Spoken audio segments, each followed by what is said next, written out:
if there is a God, my dear, I don't think he's interested in you, whether you think he is there or not, or whether you think that you have faith in him. Yeah. But I think that if there is a God, and if it is correct that, as Christianity says, that this God at some time took human form in order to show to his offspring, the human brothers and sisters down, how they could live and be fulfilled and be happy and be in mutuality and sharing and mutual support and love, then that is then I would think that would be worth becoming incarnate to do.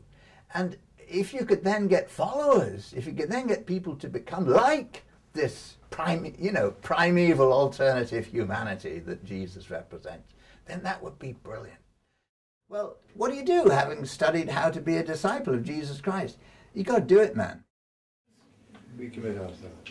We commit ourselves to hold the truth that is in Jesus, to support each other in good and ill, to challenge evil with the power of love, to offer the kingdom in political and economic witness, to work for the new community of all creation, and to risk ourselves in the lifestyle of sharing.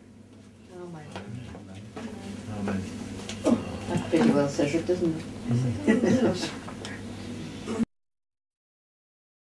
In the year 2000, we created a visioning or a mission statement, which has really been something that we've kind of meditated on all through, and sometimes we've regretted that we wrote it because it's totally unreasonable, and other times it's been like we've been glad that we've had it. And it goes like this: that the purpose of having the Burngry, the vision of ashram community in Burngry was to be, we would first provide a Christian base in a needy area.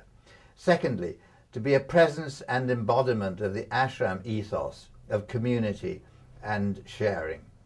And thirdly, and this is a thing that we constantly meditate on, to be a sign of the incarnation and a place where kingdom of God things might happen.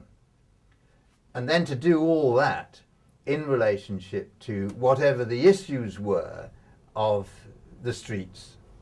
So that when we first arrived, the issues of the streets were drug peddling. So we then came and looked at these premises, which were all boarded up, and he said, well, they're not for sale, but I believe in what you're trying to do, and we'd be glad if you would come and do your thing here. So we arrived on the street here with our own naive idea that we were going to set up a community that was going to be related to the kingdom of heaven on Spittal Hill. And the decisive words of Jesus at the start of his ministry, where he says, the great time of all history is here. The kingdom of heaven is now going to be established here on earth. Change yourselves completely and join in the movement that supports it. That's the origin of the whole thing. It was to attempt to set up a place that would be a microcosm of the kingdom of heaven on earth. So open to everyone, trying to bring as many people in as we could, based upon a small committed group of people who would have faith in Jesus and who would, not faith in Jesus in a religious sense, but faith in Jesus in the sense of doing his stuff on the street. Now on the street at the time were drug pushers, there were prostitutes, there were all kinds of folk. Of course, people from different nationalities and of different religions. And that seemed to us to be exactly the right kind of place where Jesus would be having his stuff, setting up his kingdom and his community on the streets in Nazareth or in Capernaum in his own time. I am from Afghanistan. And how long have you been in England? More than 5 years. More than 5 years, yeah. And how long have you been in Sheffield? I've been all the time in Sheffield. All that 5 years, yeah. Now, you had an accident at work, did you? Is that how you got into the wheelchair? Yeah. Yeah. So, what happened? You fell? Yeah, I'm working in the roof. I fell off from the roof. Oh, okay. Yeah. And what sort of damage has it done to you? Yeah, I had a spinal injury. Spinal injury? Yeah. So you're not able to walk at all? Or yeah, no, they say you're going to work. I don't know. Yeah. Yeah. Unit, because it was a very expensive unit that he was in, the spinal injuries unit. And yeah, and he came out with a bill for £95,000 in his hand. How does that work with national health care? Well, because he had no recourse to public funds at that point. Yeah, but we've had the bill written off. Actually, I wrote to the chief executive of the hospital, who had a OBE, and I just wrote to him. I'd written to the cashier's office before that, but in the end, he wrote the bill off because I said that he was damaging his health. Because he was so harassed, nobody should be in that sort of debt, should they? With no possibility of paying it off. So you really never had an idea of what the extension of the ashram community was here? No. And just probably, a cafe, right? yeah, and probably I don't now either. Really.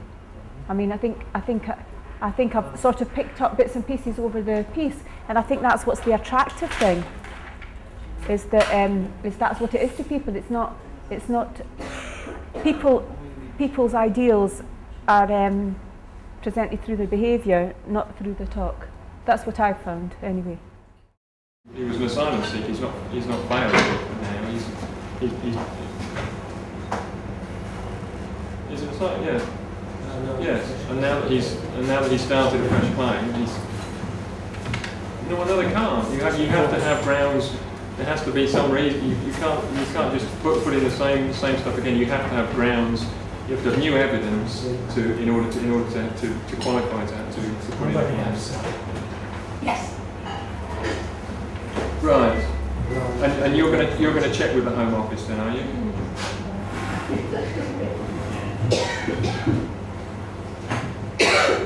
This is a very important job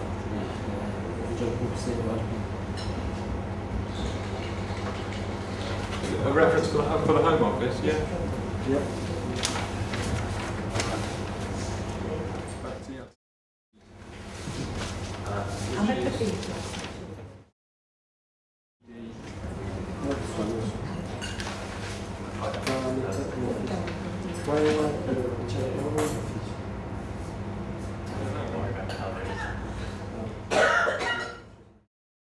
But do you have a vision of hope that it may in the end of we may win out? Yeah.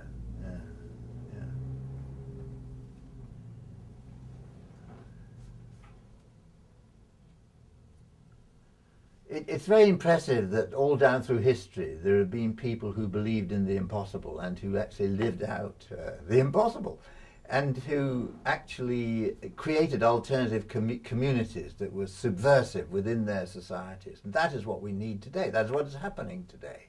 And those historically might even prove to be significant. They don't ever become the total picture. And when they attempt to become the total picture, they then easily become sucked into the power politics, which are determined by privilege and by money and by economic control. So that I have no idea where this movement of people at the bottom of society, which I think we're part of, I don't know where that's going to lead. I do know that we need constant revolution, that there will never be a situation that will not require to be changed. Now you might say, well, surely you want to be able to establish what you believe in. Well, whenever possible, we'll get as near as we can, and we'll work with all politicians, of course, all the time, to try and push things a little bit further in the direction that we want them to go. Do we think it's ever going to be perfect? No, I don't think so. Is it a matter of belief that it's never going to be important? No. Never going to be successful? No. It's not a matter of belief. You do what you can. And if you're lucky and you pull something off, fine. I was one of the founders of the campaign for nuclear disarmament in 1957. And Aldermaston marches and all that kind of stuff. At one stage, we actually persuaded the Labour Party that they were going to support what in those days we used to call unilateral nuclear disarmament. In fact, has that succeeded? Well, actually, no. because now you still have got a debate about whether we're going to support Trident and so on. But that's hardly a public debate. So that the need for the radical protest kind of debate, which is not a radical protest so much as a radical claim for something different, the need for that will always be present in society.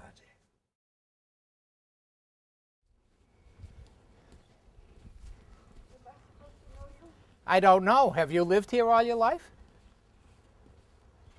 I'm Russell Carmichael. Yeah. Cease's, do you remember Eleanor? Oh, yes. Eleanor And Ross and Josephine, my Aunt Josie. Yeah. Yeah, and my grandmother was Mary, and yeah. You, Quite a ways back. oh, that's like 60 years ago. Is that, you remember? Well, I don't remember. You don't remember me, Oh, no. yeah, but I know that the three girls. Florence, yes, Yeah. Flo. I used to work at Raytheon. Jo you worked with my mother at Raytheon? No, not your mother. Florence. Florence. Flo- Was she your mother? No, Florence was my aunt. Oh, okay. The yeah. little one was Ellen was my mother, Oh, okay. and yeah. Josephine was my aunt, Yeah. right? And Louis was my uncle. Yeah. Okay, he was over there Yeah. too. Yeah. And who? All of those your fans there? Well, they're doing it. What's he doing? Taking pictures? He's doing a movie. They're doing a movie on my life. I'm a your priest life? now. Yeah. Well, Yeah. I knew Guido though. Ah. Guido, you must know Guido. He's the one that owns the house. Oh, yeah. Guido. What's his last name? Devoncio. Yeah. My grandfather owned it first. That was my grandfather's house. I know he. And then my grandfather She's married. laughing at. What's Yeah. the matter? Me. No, yeah, she's laughing at me talking to you. Oh yeah. Yeah. He did a bad thing with his. Yeah. He took his own life, right? My grandfather did. Yes, Yeah. yes, my grandfather he was a did. nice man. He was, yes, my He's grandfather. the one that built that That wall. that wall. That's right. My Yeah. grandfather built that wall. That's Yeah. right. No, you remember all that, huh? That's. Well, I live here. Uh-huh. I was born in this house. You were born in this house. Yeah. Oh, wow. That's Yeah. it. Yeah. You are who you hang around with. Okay, you don't even know what's happening. Except I had leadership skills, and I built organizationally. Like I say, if I couldn't do it, somebody say, "Oh wow, I want to hit this place, but I can't get in it." You know, what do you think? You know, I'll give you X amount of money if you can figure out I'm going to do it, but and I'd maybe look at it and say, well, I need more money than that, and I know somebody who can do it because it might have an alarm system, or it's just you're a lousy planner and you just don't know how to do it, and I might look at what they're talking about, take a look at it and see, well, this person's stupid, because most of them were. This is easy. All I need to do is put a grappling hook over the building and get my guys. We could all rope climb and cut through the top of the building. This guy's too stupid to understand that. And open the door and take out the place. So I mean, I was entrepreneurially gifted with those kind of that way of thinking. I have never actually been caught in the act of committing a crime. Now that's not a good thing, because if you get caught with your hand in the cookie jar, you might not do it again. But if you've never been caught with if it was after the fact and somebody said you did it, you really, that's it's a different thing. So, Go ahead.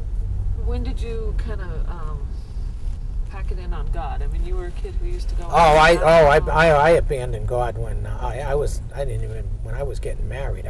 I abandoned God. I was in God. I gotta say, I abandoned God in junior high school. I stopped going. I was supposed to be going to. I was supposed to be going to church on Sunday in Sunday school. We jump in the car, take the money for the collection, and go driving around, go to New Hampshire or anything else like that. My father used to say he's the only one that goes to church a block away and puts 100 miles on the car. Right? I didn't forget it. God. By the time I was in yeah, I would say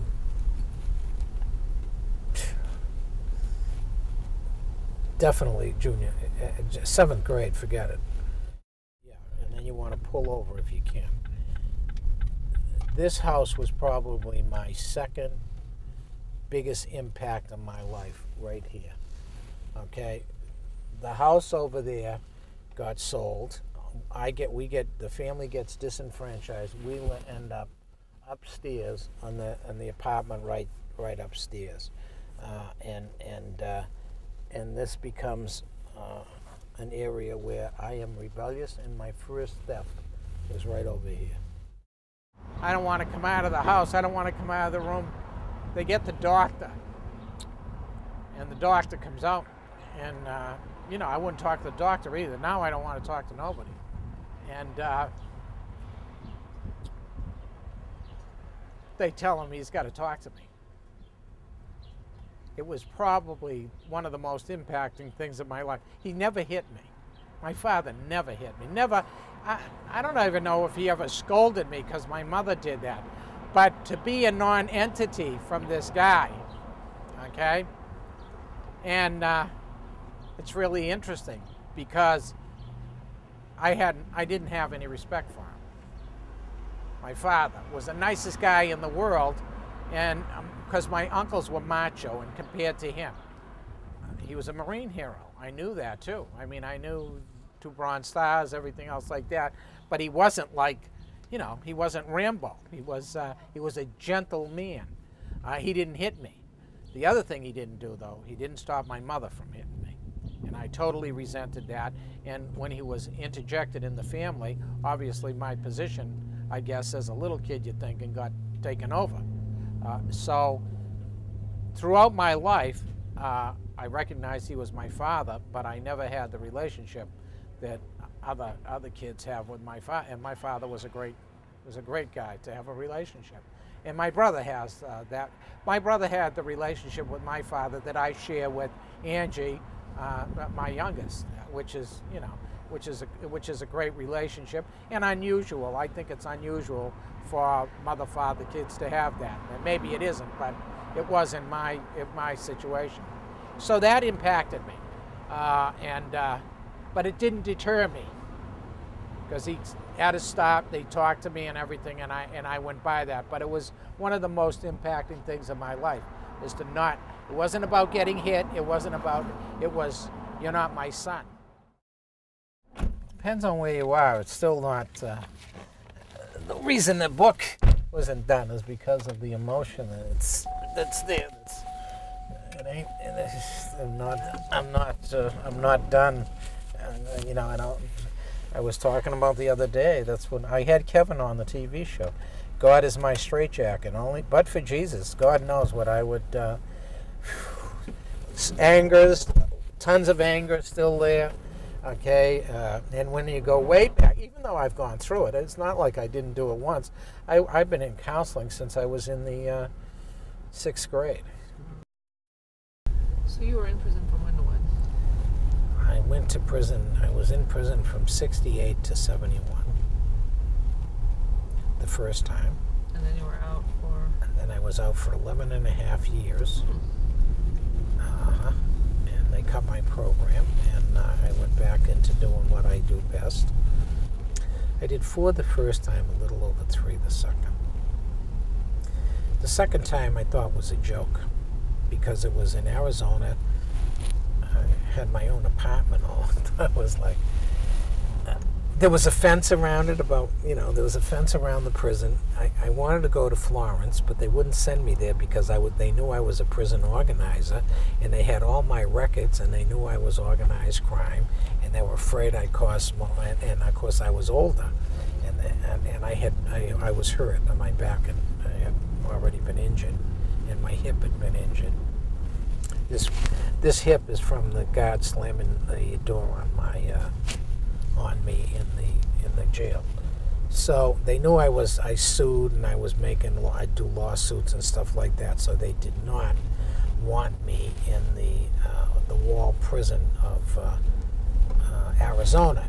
And Perryville was a brand new medium and minimum secured prison. So they figured if they put me there, I wouldn't have anything to